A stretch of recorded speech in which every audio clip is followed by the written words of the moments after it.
Au sujet du diable et des démons, les hommes peuvent commettre deux erreurs. Elles sont diamétralement opposées, mais aussi graves l'une que l'autre.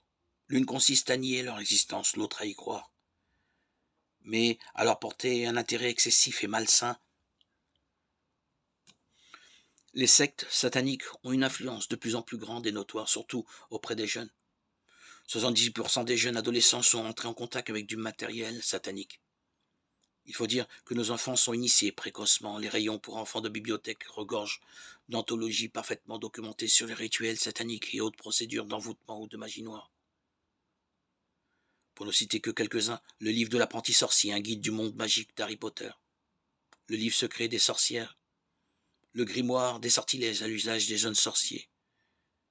Nous sommes très loin des maléfices subis par Blanche-Neige ou la Belle au bois dormant.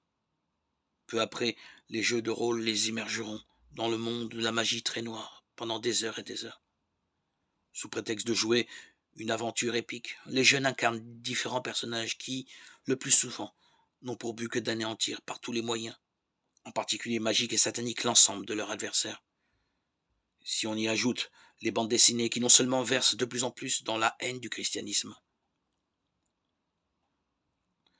par exemple la collection à grand succès La Loge Noire aux éditions Glénat, où Jésus appelé l'imposteur sacrifie son frère Thomas avec la complicité de l'apôtre Jean et de Nicodème, avec bien entendu une église qui dissimule depuis des siècles cette version historique des faits, mais aussi vulgarise les pactes sanglants ou autres rituels de ce genre, comme l'illustre le Maître des Ténèbres, édition Casterman.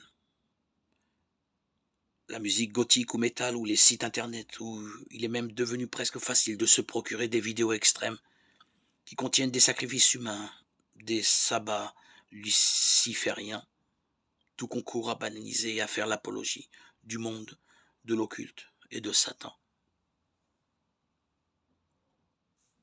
Certains psychologues et psychiatres affirment qu'un adolescent sur 10 risque de tomber dans le phénomène du satanisme, et un pourcentage énorme de jeunes déclarent que si Satan peut leur donner le pouvoir et la richesse, ils n'auraient aucune difficulté à s'allier avec lui.